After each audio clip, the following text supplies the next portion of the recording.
अस्सलाम वालेकुम, welcome to our food secret by Zulfi channel. आज हम बनाने जा रहे हैं एक बहुत अमेजिंग सी रेसिपी। सबसे पहले हमने क्या करना है, इसमें एक देचकी में 250 ग्राम जो है हम देसी घी डालेंगे। उसको डालने के बाद हमने इसमें डालनी है आधा किलो जो है वो हम इसमें दाल ऐड करेंगे मूंग की। हम इसमें मूंग की दाल ऐड करेंगे आधा किलो और इसे अच्छी तरह अब हम घी में मिक्स करेंगे।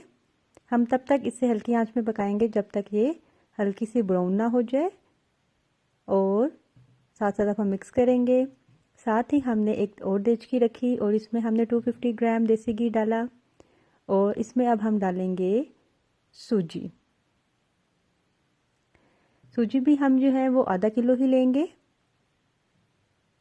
और अब हम इसको अच्छी तरह मिक्स करेंगे जब तक ये बन ना जाए। इसकी एक हाथ स्मेल आने लग जाती है और हमें पता चल जाता है कि ये बन गया है। देखिए, साथ हमने मूंग की दाल रखी हुई है, साथ हमने सूजी रखी हुई है और ये देखें इसका कलर थोड़ा सा चेंज हुआ है।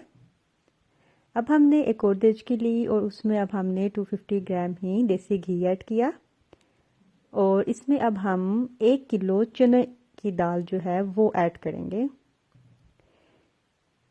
चने की दाल ऐड करेंगे और इसे अच्छी तरह अब हम मिक्स करेंगे।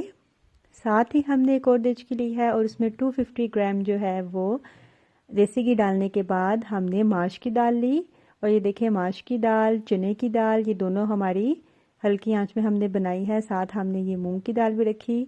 हमारी जब बन गई है तो इसके बाद हमने इन तीनों दालों को मिक्स करना है स्टेप बाय स्टेप।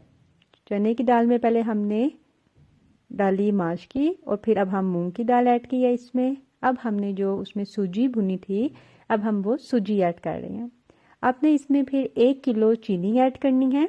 आप ज़्यादा डालना चाहें चीनी तो आप वो भी ज़्यादा डाल सकते हैं।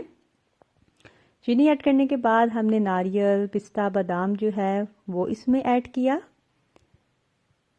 इससे हमने खास इसकी कटिंग की हुई थी, आप भी इस तरह इसे ऐड कीजिएगा और इसे अच्छी तरह अब हमने मिक्स कर लेना है आपस में। सारी दालों को, सूजी को अच्छी तरह मिक्स करने के बाद अब हमने एक परात में इसे अच्छी तरह से डाला है और ये देखिए अब हम ऊपर इसकी गार्निशिंग कर रहे हैं। नारियल डाला है, बादाम और पिस्ता। आप और भी कुछ ऐड करना चाहें तो वो भी कर सकते हैं। ये देखें ऐड करने के बाद अब हम इसे थोड़ा